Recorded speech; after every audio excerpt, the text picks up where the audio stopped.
Assalamualaikum warahmatullahi wabarakatuh. Hai, jumpa lagi di channel SKB Bidan Online.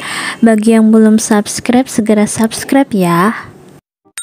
Oke, pada kesempatan kali ini kita akan bahas soal tentang promosi kesehatan dan komunikasi. Langsung saja kita ke soal nomor 1. Seorang bidan desa mempromosikan dan menginformasikan kepada remaja dalam kegiatan Karang Taruna tentang pelayanan kesehatan peduli remaja atau PKPR. Nah, PKPR ini bisa diakses oleh remaja jika mereka menginginkan informasi atau bahkan konseling kesehatan. Apakah ruang lingkup promosi kesehatan yang dilakukan bidan? A. Pelayanan kesehatan. B. Faktor genetik. C. Perilaku dan kebiasaan. D. Lingkungan. Atau E. Psikologi kesehatan. Jawaban yang tepat adalah A. Pelayanan kesehatan. Jadi, menurut teori H.L. Bloom, terdapat 4 faktor yang dapat mempengaruhi kesehatan seseorang. Keempat faktor ini harus menjadi dasar bidan ketika menganalisis masalah kesehatan dan menentukan intervensi yang tepat untuk mengatasi masalah kesehatan di suatu wilayah. 4 faktor tersebut meliputi faktor lingkungan, faktor perilaku, faktor petugas kesehatan atau pelayanan kesehatan, dan faktor genetik. Nanti teman-teman silahkan searching di Google sendiri untuk perbedaannya. Oke, kita lanjut ke soal nomor 2. Seorang bidan sedang merintis program suami siaga di wilayah binaannya. Proses yang dilakukan oleh bidan desa tersebut adalah pendekatan kepada tokoh masyarakat, melakukan penyuluhan kepada masyarakat, memberikan leaflet dan memasang spanduk tentang suami siaga. Apakah nama kegiatan yang dilakukan pada kasus tersebut? A. Pemberdayaan masyarakat. B. Partisipasi masyarakat. C. Kebidanan komunitas. D. Promosi kesehatan. Atau E. Asuhan kebidanan. Jawaban yang tepat adalah D. Promosi kesehatan. Jadi, definisi dari promosi kesehatan adalah upaya untuk meningkatkan kemampuan masyarakat dalam mengendalikan faktor-faktor kesehatan melalui pembelajaran dari, oleh, untuk, dan bersama masyarakat agar mereka dapat menolong dirinya sendiri serta mengembangkan kegiatan yang bersumber daya masyarakat sesuai sosial budaya setempat dan didukung oleh kebijakan publik yang berwawasan kesehatan. Nah, dalam soal itu dijelaskan bahwa untuk mensosialisasikan program suami siaga, bidan melakukan pendekatan dan penyuluhan kepada masyarakat. Kegiatan ini merupakan bentuk promosi kesehatan. Soal selanjutnya, di suatu pulau terdapat masyarakat dengan jumlah pus 60% dari jumlah penduduk dan 85% tidak ber-KB.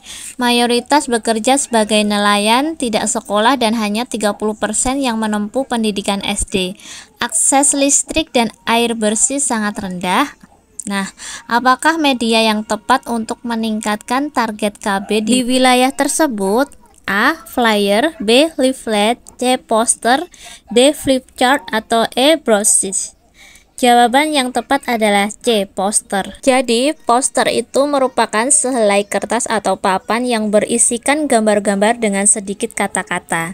Kata-kata dalam poster harus jelas artinya, tepat pesannya, dan dapat dengan mudah dibaca pada jarak kurang lebih 6 meter. Poster biasanya ditempelkan pada suatu tempat yang mudah dilihat dan banyak dilalui orang, misalnya di dinding balai desa, pinggir jalan, papan pengumuman, dan lain-lain. Nah, gambar dalam poster dapat berupa lukisan, ilustrasi, kartun, gambar, atau foto.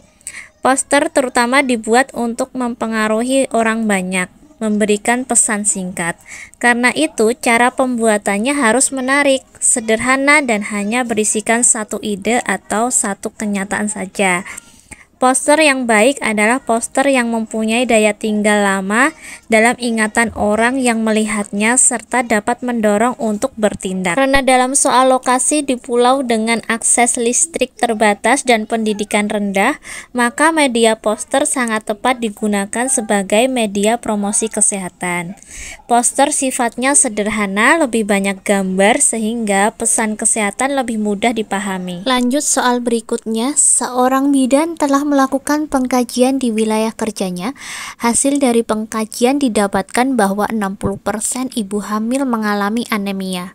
Bidan kemudian melakukan penyuluhan kesehatan tentang nutrisi ibu hamil dan pentingnya mengkonsumsi tablet FE dengan menggunakan media video. Apakah manfaat media yang paling efektif pada kasus tersebut?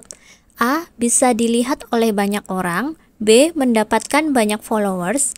C. Informasi mudah dimengerti. D. Memanfaatkan teknologi. Atau E. Mengurangi ambiguitas.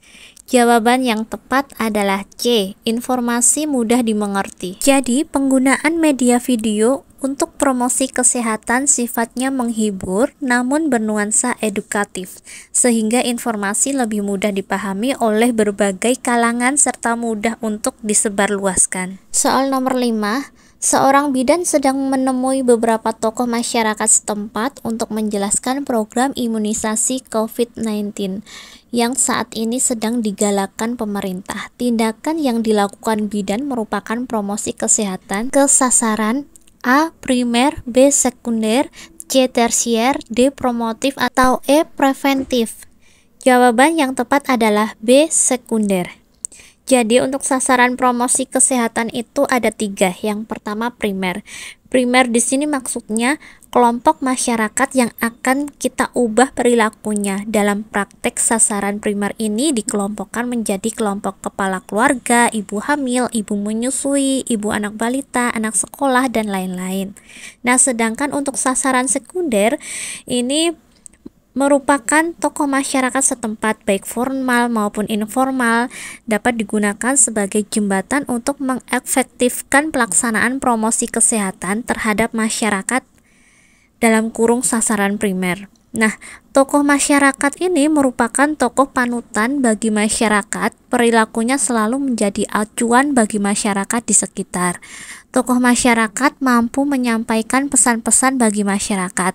Di samping mereka sendiri dapat menjadi contoh perilaku sehat bagi masyarakat di sekelilingnya. Kemudian untuk sasaran yang ketiga itu yaitu sasaran tersier.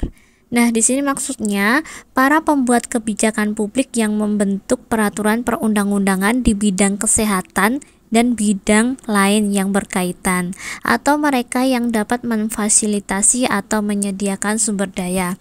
Peran sasaran tersier ini contohnya memberlakukan kebijakan atau peraturan perundang-undangan yang tidak merugikan kesehatan masyarakat. Selain itu, membantu menyediakan sumber daya baik dana, sarana, dan lain-lain.